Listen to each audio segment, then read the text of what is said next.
안녕하십니까. 덴탈장 이승윤TV의 이승윤입니다. 지난번 시간에 철학은 어떻게 삶의 무기가 되는가 라는 책의 인간편에 관해서 얘기를 했습니다. 오늘은 이어서 조직편에 대해서 이야기할 건데요. 큰 화두는 왜 우리 조직은 바뀌지 않을까입니다. 여기 방송을 보시는 많은 치과 원장님들도 자그마한 조직의 수장으로서 조직을 이끌면서 많은 애로사항도 있었을 텐데요. 한번 이 책을 계기로 과연 내가 조직을 잘 이끌었는지, 왜 우리 조직이 잘 변하지 않았는지 한번 지켜보는 시간이 됐으면 좋겠습니다. 그러면 책으로 한번 들어가 보도록 하겠습니다.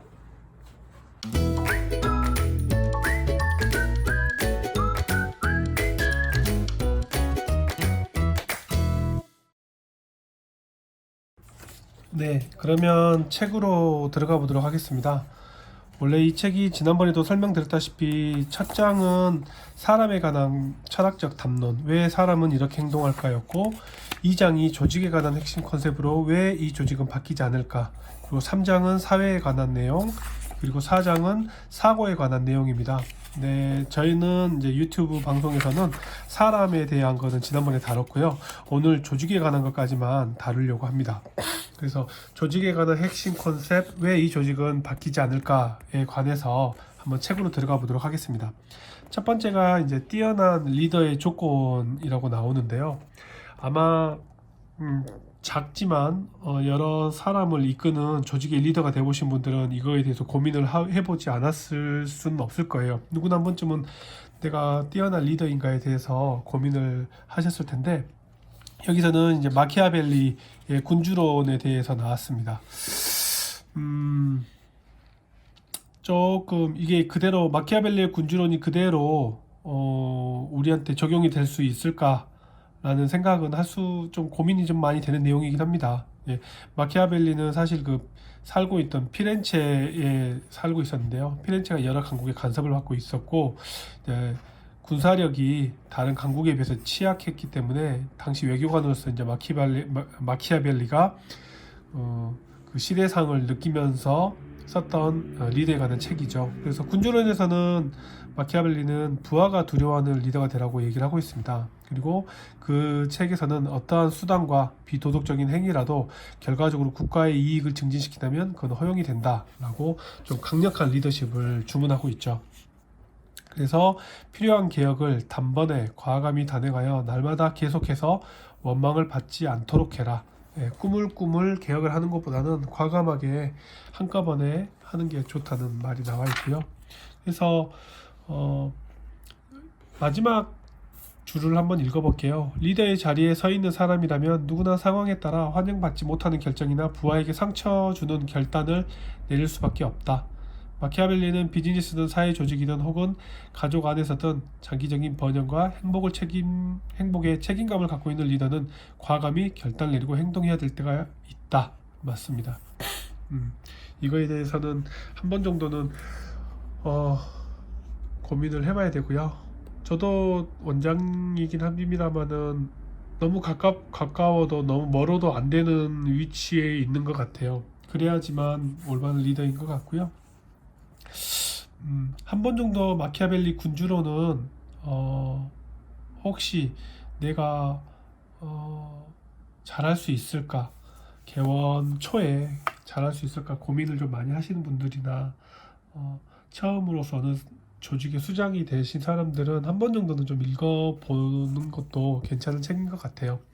다음에 끝까지 이의를 제기한 사람이 있는가, 이거는 이제 어떤 조직에서 비판과 반론하는 사람을 뜻하는 말로 이제 악마의 대변인이라는 말이 있는데요.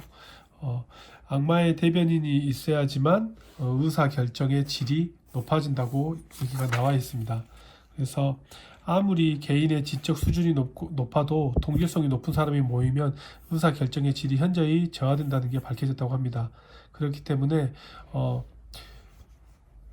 이때 필요한 존재가 악마의 대변인이다. 그리고 예전에 이제 케네디 대통령 쿠바에 소련이 쿠바에 핵미사일 기지를 건설하는 것과 관련해서 미국에 큰 위협이 되는 사건이 터졌을 때 존 F 케네디가 했던 회의가 본인이 절대 회의에 참석하지 않고 모든 전문가들을 다 모여서 케네디 대통령 자신은 출석하지 않고, 그리고 회의 중에는 통상적으로 행정 조직이나 서열과 절차를 잊을 걸 지시했고요. 미국에 가장 먼저 생각할 것, 그리고 법무부 장관 로버트 케네디와 대통령 고문인 테드 소런트에게 회의에서 악마의 대변인 맡을 것을 명했다. 그래서 브레인스토밍이 원활하게 일어날 수 있도록 했다고 합니다. 여기서 가장 중요한 거는 저는 두 가지라고 보는데요. 아무리 리더가 회의에 출석하지 않았다 하더라도 회의의 목적이 뭔지는 제시를 해줬다는 점입니다. 미국의 국익을 가장 먼저 생각할 것, 그리고 브레인스토밍이 원활하게 일어날 수 있도록 악마의 대변인을 2명을 심어줬고요. 그리고 회의의 서열이나 이런 위계 질서에 의해서 브레인스토밍이 원활히 이루어지지 않을 것을 경계하는 환경을 조성해줬죠. 이런 거는 되게 주목할 만합니다. 그리고 제가 좀 유심히 이 책을 읽으면서 되게 좀 얻었던 게, 혁신은 새로운 시도가 아니라 과거와 작별이다. 그래서 조직 내 작별이라고 하는데 한번 내용을 들어가 보겠습니다. 조직 내 사람 행동은 어떻게 결정이 될까? 환경에 의해 결정이 되는데, 특히 조직 내의 개인과 환경의 상호작용에 의해 사람 행동이 규정된다는 가설을 세웠다고 합니다.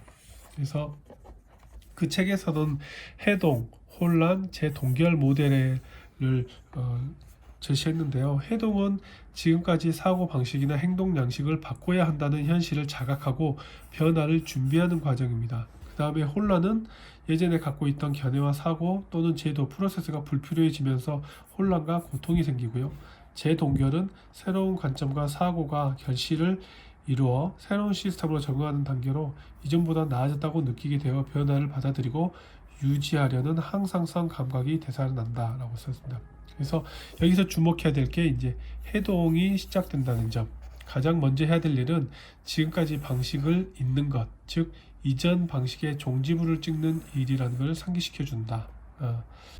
그래서 수많은 조직의 혁신이 어중간한 상태에서 흐지부지 좌절되고 마는 이유는 바로 여기 있다. 경영자, 간부, 실무자를 나란히 놓고 환경 변화를 전망을 바라보는 사정거리가 경영자, 간부, 실무자 수서 점점 짧아진다. 경영자는 적어도 10년 앞의 일을 내다보지만 간부는 기껏해야 5년, 실무자는 1년 후의 일을 내다볼 뿐이다. 그러니 10년 앞을 내다보는 경영자라면 머지않아 다가올 위기를 대응하기 위해 변혁의 필요성을 늘 의식하지만 눈앞에 닥친 일에만 매진하는 간부나 현장 책임자는 자세한 설명 없이 이대로 위험하니 방식과 방향을 바꾸라는 지적을 받으면 충분한 해동 시간을 확보하지 못한 채 바로 혼란기에 돌입한다. 이거는 제가 정말 많이 경험을 하게 됩니다. 어떤 외부에서 세미나를 듣고 오거나 그러면서 뭔가를 느꼈을 때 그거에 대해서 직원들과 그리고 중간 간부, 상담실장이라든지 이런 간부들과 충분한 얘기를 통해서 해동 시간을 확보하는 게 오히려 더 중요하다고 얘기가 나오네요. 이해할 수 없는 사람과 함께 일해야만 하는 이유. 이거는 타자에 대해서 나왔습니다. 레비나스가 말하는 타자는 소통이 안 되는 사람, 이해할 수 없는 사람이라는 말을 뜻하는 말인데요. 소통이 안 되는 타자가 중요한 이유는 타자는 깨달음의 계기가 되기 때문입니다. 인류에게 일어난 비극의 대부분은 나와 세상을 바라보는 관점이 다른 타자를 배움과 깨달음의 계기로 삼지 못했기 때문에 이런 비극이 일어난 거죠. 그래서 만약에 이런 깨달은 계기로 삼는다면 우리는 지금까지와는 다른 관점의 가치관을 획득할 수 있게 됩니다. 그래서 여기 보면 안다거나 이해한다는 것은 바뀐다는 걸 말한다. 타자와의 만남은 자신을 바꿀 수 있는 계기가 된다. 이것이 바로 레비네스가 말하는 타자의 해우가 가져다주는 가능성이다. 서로 이해하지 못하는 타자와의 관계라 하더라도 얼굴을 마주함으로써 이해의 가능성을 교환하고 이로써 관계성을 파괴하는 사태는 막을 수 있다는 것이다. 그래서 서로 얼굴을 마주보고 대화를 꼭 꾸준히 하는 노력이 필요하다고 나오고 있습니다. 이것도 좀 재밌는 내용이었는데요. 가난한 사람은 더 가난해지고 부유한 사람은 더 부유해진다라는 건데요. 여기서 저도 좀 이거 재밌었는데, 아이의 성적이나 운동 능력이 높아지는 출산법이 있대요. 그것이 바로 4월에 아이를 낳는 거래요. 신기하죠? 그리고 실제로 일본의 프로야구와 프로축구 선수 통계적 분포를 봐도 4월과 5월에 태어난 선수들이 많대요. 그리고 공부 잘하는 아이들 중에도 4월, 5월, 6월생이 많다고 알려져 있대요. 신기하죠? 왜 그런 거 하니? 초등학교 1학년, 2학년 때는, 그러니까 4월생과 5월생, 6월생이 똑같은 1학년이어도 더 많이 경험치가 확실히 더 많으니까 12월생보다는 경험치가 더 많기 때문에 학력의 차이가 생기죠. 근데 이게 일단 성장의 기회를 얻으면서 의욕이 상승하고 연습에 매진하게 되면서 차이가 점점 벌어진다는 겁니다. 그래서 우리가 이제 알아야 될 거는 초기 실적 차이를 너무 의식하지 말고 조금 여유를 가지고 긴 안목으로 사람의 가능성과 성장을 내다봐야 한다고 얘기를 하고 있습니다. 왜 기장이 조종할 때 사고 확률이 더 높을까? 아까 케네디 대통령의 회의하고도 좀 비슷한 내용인데요. 기장이 조종타를 쥐고 있을 때 부하 직원인 부조종사는 과연 기장의 행동과 판단에 반대 의견을 솔직하게 말할 수 있을까? 부하 직원이 느끼는 심리적 저항감이 민족 간에도 상당히 큰 차이가 있다고 합니다. 그래서 디테일한 내용을 좀 삭제하고 얘기를 좀 나눠보면, 아까도 말했다시피 어떤 회의를 할 때 리더가 어떤 의견을 제시해버리고 의견을 제시하는 순간 더 이상 회의는 진행이 안 돼요. 직원들은 더 이상 리더의 말에 복종을 하게 되는 습성이 있고, 그러기 때문에 안 그래도 의견을 제시하는 게 힘들고 어렵고 그런 자리에서 리더가 나서서 어떤 의견을 제시한다는 건 상당히 좋은 자세는 아닌 것 같아요. 안정이 계속될수록 축적되는 리스크. 여기서 이제 재밌는 용어가 나오는데요. 반취약성이란 외부의 혼란이나 압력에 오히려 성과가 상승하는 성질을 뜻한다. 이제 이 용어를 나심 리콜라스 탈레브라는 사람이 썼는데요. 안티프레질이라는 형용사를 사용했대요. 그래서 이제 굳이 이제 번역하면서 반취약성이라는 말을 쓰게 됐는데, 외부의 혼란과 압력이 강해지면 성과가 저하되는 성질을 취약성이라고 정의한다면, 대치되어야 하는 것은 혼란과 압력이 강해지면 오히려 성과가 상승한 성질을 반취약성이라고 명명했다. 그래서 이게 무슨 말인가 한번 봤는데, 먼저 이게 이 반취약성이라는 말이 나오는 용어가 된 배경은 뭐냐면, 우리가 예측할 수 없는 어려운 시대에 살고 있기 때문이래요. 그래서 이걸 좀 더 예측하려고 하는 시도에서 이런 불분명한 리스크에 오히려 성과가 더 좋아지는 것들이 있는 것을 발견하고 이제 얘기를 해본 건데요. 예로 전문적인 기술을 갖춘 건축사무소의 목수와 대형 종합 건설 회사 사무직, 자전거와 벤츠. 자, 자전거와 벤츠를 예로 들면 보통 시스템이 정상적으로 작동할 때는 벤츠가 더 우수하죠. 이동성이라든지 속도라든지. 근데 자, 동일본 대지진이 일어났어요. 대지진이 일어났을 때는 자전거가 이동하기 편할까요? 벤츠가 이동하기 편할까요? 예, 당연히 도로 상태가 마비가 돼버리니까 자전거가 이동하기 편합니다. 무슨 말인가 하니,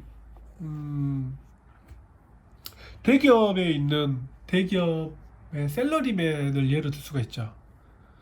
대기업 안에 있기 때문에 자기의 능력이 자기 본인의 능력이라고 착각을 하는 거죠.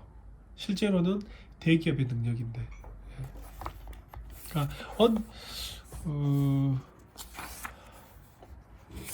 여기 보면 인적 자본과 사회 자본은 그 조직이 사회를 떠나면 그 가치가 떨어진다.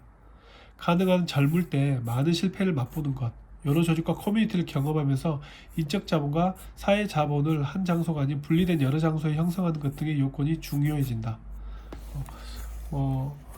가수들, 아이돌들도 팀으로 모여있을 때는 승승장구하지만 찢어지고 분리가 되고 해체가 되고 나서 어떤 친구는 예능에서 성공하는 친구가 있는가 하면 어떤 친구는 사라지죠. 그래서 어떤 조직을 이끌어갈 때 언제나 무너지지 않을 정도의 스트레스를 일정하게 가할 필요가 항상 있다. 이건 한번 고심해 볼 만한 내용인 것 같아요. 네. 조직을 이끌다 보면 워낙 변수가 많습니다. 그 변수에 관해서 조율도 하고 때로는 정치도 하고, 그리고 회의를 할 때는 수장으로서 나의 의견을 제시하기보다는 직원들의 의견을 제시하기 위해서 때로는 침묵도 할 줄 알아야 됩니다. 오늘 소개해드린 이 책의 내용이 많은 분들의 조직을 많은 분들이 소속되어 있는 조직의 움직임이라든지 조직의 생태를 잘 이해하는 데 도움이 됐으면 좋겠습니다. 요즘 신종 코로나가 사회 이슈입니다. 꼭 손 자주 씻으시고요. 손 자주 씻으시고, 그리고 외출할 때 가급적 마스크는 쓰시는 게 좋습니다. 마스크도 쓰시고, 그리고 혹시 감기 기운이 있으시면 자꾸 물을 좀, 수분 섭취도 좀 자주 하시는 게 좋습니다. 일반적으로 감기는 목이랑 코가 많이 안 좋은데요, 건조하면 늦게 낫거든요. 그래서 자주 좀 물 좀 드시고 손 자주 씻는 거 그거 좀 부탁드리겠습니다. 네, 오늘도 시청해 주셔서 감사드립니다.